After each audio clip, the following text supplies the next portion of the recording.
"71 years after America dropped 2 atomic bombs on Japan, Obama became the first U.S. president to visit the memorial site in Hiroshima. Throughout his high-profile trip, the U.S. media ran countless stories about why dropping nuclear weapons was necessary to save lives and end the war. Professor Peter Kuznick, director of nuclear studies at American University and co-author with director Oliver Stone of The Untold History of the United States, both a New York Times best-selling book and HBO series, argues that this is dangerous historical revisionism. I sat down with Dr. Kuznick to understand more about the defeat of the Japanese Empire, the morphing power structure between the imperial collaborators, and the myths about the bomb. Well, the myth is not just that it was justified.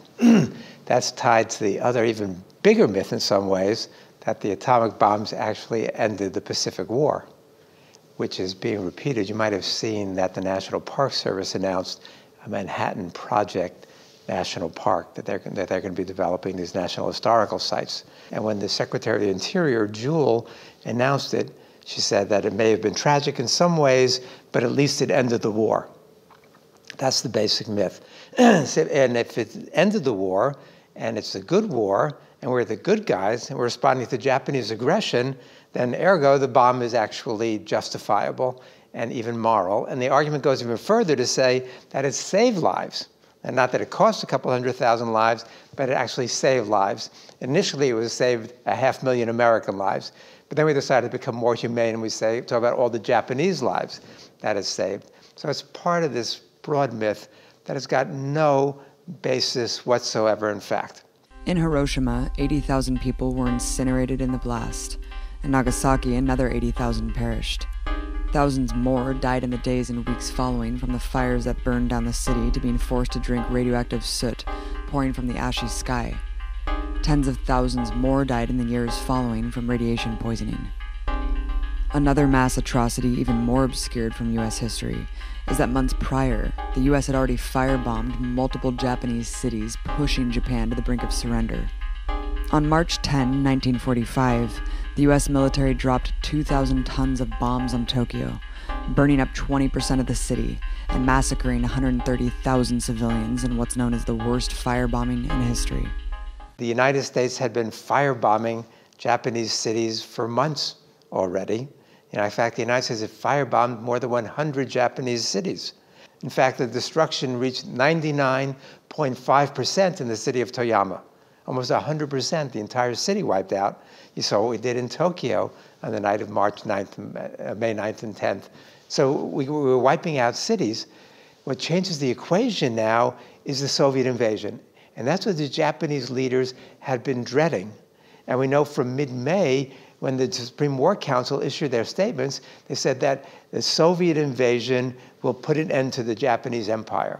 That's what they had been fearing. That's what the Americans knew that they were fearing, and we said that in our intelligence reports. They say over and over again that the Soviet invasion of Japan will convince all Japanese that defeat is inevitable. We knew that. Truman knew that. Truman knows that the Japanese are trying to end the war. He knows that they're appealing to the Soviets to try to help them get better surrender terms from the United States. But Truman went ahead and used the bomb. So the real controversial question is what motivated Truman? It was clearly not to expedite the end of the war. In 1946, the U.S. Strategic Bombing Survey Group, assigned by Truman himself to study the attacks, determined, based on a detailed investigation, Japan would have surrendered even if the atomic bombs had not been dropped, even if Russia had not entered the war, and even if no invasion had been planned or contemplated. The question wasn't whether or not Japanese leaders would surrender, but who they would surrender to. The American banking and corporate establishment, having clawed their way so close to the top for 150 years, for the first time saw their path to the biggest profits they could fathom, as the unwounded, unchallenged savior. Unless, of course, the pieces in this new world gravitated towards capitalism's mortal enemy. The prestige of the Soviet Union was high for its defeat of fascism, but the ideas of socialism spread far beyond Soviet borders, and the message of revolution was a call that turned the dreams of U.S. corporations into nightmares. For the U.S. empire to protect its rise, it would have to hobble its economic and ideological rival. Intending to bog down the Soviet Union in a costly and consuming arms race, and to issue a threat to anyone who imagined a world without empires, it planted its flag with 2 thumps of its chest.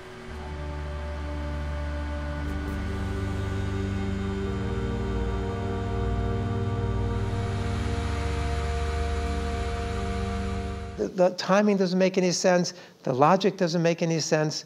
We dropped the bomb because we were sending a message to the Soviet leaders. And that was exactly how they interpret it. That if the Soviets don't go along with U.S. plans in Europe and the Pacific, this is the fate that awaited them. So the Soviets knew that the Japanese were trying to surrender, that they were desperate to surrender, that the Americans knew they were desperate to surrender, and then they saw the Americans wipe out those 2 cities. And so, therefore, the Soviets interpreted just the way the scientists warned the American leaders that the Soviets would interpret it.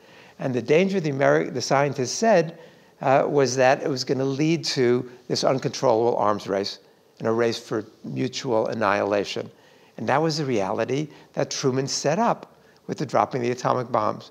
So the crime that Truman committed, and it was a crime, a war crime by every definition, was not simply killing a couple 100,000 innocent civilians in Hiroshima and Nagasaki.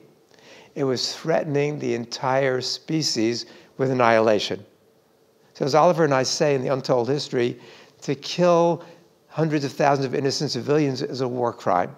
To threaten all of mankind and all life on our planet with extinction goes far beyond that. Yeah, I think it was one of the worst crimes ever perpetrated on humanity. And, going to the Hiroshima Museum with an in utero survivor, thanks to you setting that up for me, was incredibly potent, devastating. Why do you think this myth holds so strongly today? Because I talk to people all the time about it, and it seems like it's just this visceral reaction. But that's the myth that the Americans have promulgated for all this time, because it's so essential to this notion of American exceptionalism, American goodness, American beneficence during the entire Cold War.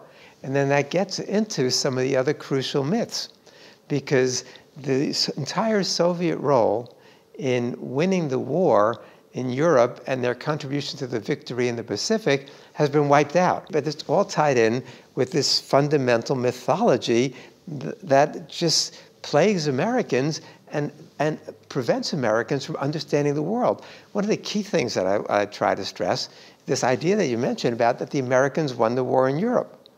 That is such nonsense. Throughout most of the war, the United States and the British faced 10 German divisions combined.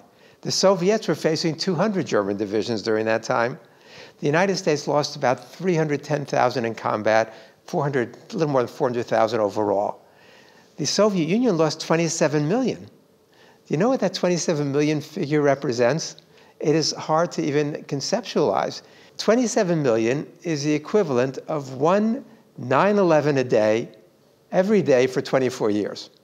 That's what the Soviets suffered in World War II. Imagine if Nazi Germany had developed the bomb first and used it. The world would look upon the atomic bomb, the nuclear weapons, with the appropriate horror. We would say this is the kind of weapon that a fascist country would actually use. But instead, they give the empire the moral arbitration to decide who else can have nuclear weapons, right? The only country that's ever used one. The only country that's ever used one, the country that's repeatedly threatened to use them. Every American president since Truman has threatened repeatedly to use nuclear weapons. And one of Obama's better moments in Prague, in his famous Prague speech where he's talking about nuclear weapons, he calls for nuclear abolition. But he effectively says the United States won't be the first country to get rid of its nuclear weapons. The United States will be the last country to do so. It's always been the Japanese people and Japan's colonial subjects who have suffered unspeakable pain under the rule of rich royalty. For most of the Empire of Japan's history, an elite dynasty ruled over peasants in a feudal society. But as the feudal order transformed into an industrialized country, its need to expand and conquer set it outward. In 1894, close to 1 million Korean peasants participated in an armed uprising against their ruling aristocrats. Seeing an opportunity, Japan deployed thousands of soldiers, occupied the country, and imposed a proxy dictator in Seoul. In the 1930s, their most ambitious expansion, the Japanese Empire invaded and conquered large parts of China, all of Korea, Thailand, the Philippines, what is today Myanmar, Cambodia, Laos, Vietnam, Indonesia, Malaysia, Singapore, Papua New Guinea, and 5 separate island nations, including Guam and the Marshall Islands. Rule under the emperor was a horror of historic proportions. A policy of so-called comfort women bound over 200,000 as sex slaves for Japanese soldiers. Torture, human experiments, mass rape, and mass executions cast a shadow on its prison nations. Japanese officers gave the order to trudge a path into China by carpet-bombing civilians and carrying out a reign of terror on the ground. In one campaign, Japanese soldiers conquered the town of Nanking and proceeded to murder and rape everyone they could. Upwards of 300,000 people are estimated to have been killed, and 20,000 raped in the massacre. One photo, seemingly plucked from the devil's mind, says it all. A baby skewered on a Japanese bayonet. The Communist Party, unions, former Japanese soldiers, and others militantly carried out anti-war actions throughout Japan's conquests. By the emperor's decree, organizers were rounded up en masse and imprisoned. Protests were violently suppressed. At the outbreak of World War II, Japan's rulers naturally aligned with German and Italian fascism. What Japan did, not only in China, which was terrible, but also what Japan did in the rest of Asia during that period is a series of atrocities which the Japanese government has been trying to cover up. Partly in response to that, the United States began to apply sanctions and embargoes on Japan. And when the United States cut off Japan's oil supply, Japan was very much dependent on the United States for a lot of raw materials that they were using to build up their war machine, as well as for their energy needs. The United States was at the same time defending our allies in the Pacific, the British and the French and the Dutch and the others, who were terribly exploiting their colonies. So Japan moves in there. Japan had colony envy in some ways during this time, and they wanted their own empire. And so they wanted to displace the French and the Europeans from Southeast Asia and other parts of Asia, so Japan could move in there. But because Japan was economically boxed in and feeling desperate, they decided they were going to have to move. And the reason why they went against the U.S. fleet at Pearl Harbor was they thought the U.S. fleet could block Japan's access to the resources that they wanted to get in Southeast Asia. With the majority of the American public opposed to joining the war, Pearl Harbor gave Truman the pretext he needed to cash in on the remains. But once Japan surrendered to the U.S. military, a new alliance started to form.